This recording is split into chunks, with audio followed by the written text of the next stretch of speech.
I don't appear to be too sort of universal, but I've got an insatiable hunger for big stuff, And I'd say that a book that I've constantly reread that's been a profound influence has been Tolstoy's War and Peace. And the extraordinary thing with it, I was trying to find a nice quotation that I could read, just a few sentences, and the difficulty was that really reading Tolstoy, it's a bit like reading a film script, because it's so extraordinary. It's not as if if you pick a single section out, say, hey, hang on, what about over here, or over there, or over there, and it's so fantastic, the breadth of it all. And I'll read just a sentence or two, which actually other people have written about Tolstoy. But Tolstoy really made me redefine myself. I don't want to sound too pretentious, but I can see that if there's anyone in literature that I'm sort of like, it's Pierre Bezukhov. And Pierre's really a kind of an anti-hero. I mean, he's not the hero in the sense that Prince Andrei is, but because he's constantly trying to find the truth about something, and then he finds himself going into a blind alley and said, no, I've got to get moving in another kind of direction. And the result is that, and there's this absolutely extraordinary scene where he after the Russian invasion, after the French invasion by Napoleon, he's part of a kind of mad scheme that he thinks it might be a good idea to try and go and assassinate Napoleon.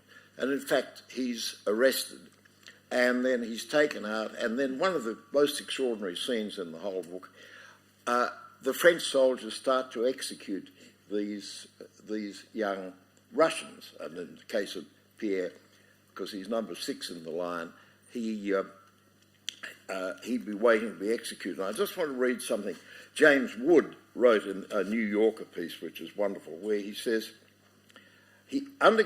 Pierre undergoes a colossal moral correction, brought in by witnessing the execution of his fellow captives. Pierre watches as 4 men are shot by the French. Now it's the turn of the 5th, a factory worker, a thin boy of 18. Pierre will be next. The factory worker is blindfolded, but just before he's killed, he straightens the knot at the back of his head to make it more comfortable. Now that's a typical Tolstoy point. Isn't that wonderful? He's going to die in 20 seconds, but it's an instinctive human reaction, you see, which is counterintuitive. And it's a superb scene. Every detail charged is lit by lightning. The pale, frightened faces of the French executioners, the young French soldier who stands by the pit where the bodies are being buried, swaying back and forth like a drunkard. And as he said, Tolstoy is doubtless interested in the nature of the action. Is the condemned man exercising the sweetest gratuity of his free will, or helplessly responding to the discontent of the knot?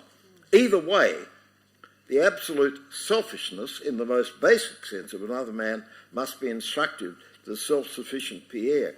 After his experiences, his sense of the differences of other people begins to expand. The factory worker adjusts his blindfold and dies. Pierre, figuratively speaking, adjusts his blindfold and lives. And you see, there's this extraordinary understanding of the human condition. And I just wanted to quote something which an exchange between Tolstoy and Chekhov, that Chekhov had gone to visit Tolstoy in his estate at Yasnaya Polyana, Bright Glade, Yasnaya Polyana, when they encountered a horse in the woods.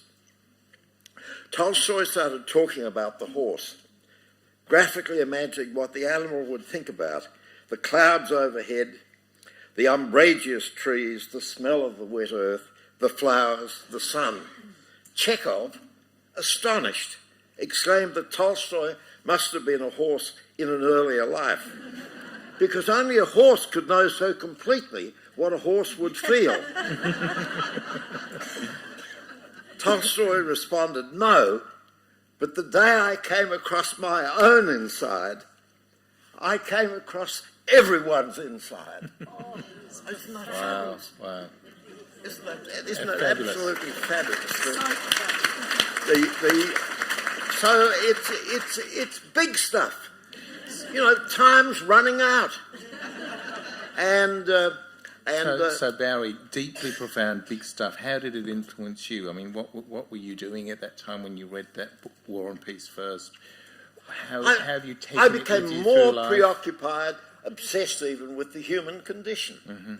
And to say, how can you help people to get out of Plato's cave? How can you get them out to express what are human beings capable of? And we don't know. And you get a similar kind of situation, really, with Homer's Iliad. Mm-hmm. The inexorability of fate. To what extent there are certain things you can never avoid. But you're looking for different types of leadership, for example. How do you deal with the human condition? How do you respond to fate? It's big stuff, and it's challenging. Barry, can I just ask if you also love Anna Karenina, which yeah. I would count as one of my favourite books in the world. It's very different, but it's absolutely extraordinary. And one of the great passages. Well, there are two. There are two absolutely wonderful passages at the end of Anna, which I think of. One is when Anna is going fatally to the railway station where she commits suicide, but where you've got this stream of consciousness where, as she's going along in her carriage, she's reading advertising slogans. She's reading all these strange things which are absolutely immediate, but also irrelevant. Exactly. And the other thing which is very much in my mind, the very end of the book, people, because of the film, they think the thing ends with Anna's death. It doesn't. It doesn't. No. It ends with the extraordinary scene at the end where Kitty and Levin get married, and it's a scene actually. Makes you think of the situation with Rachel and me a bit. That towards the end, you see, that towards the end,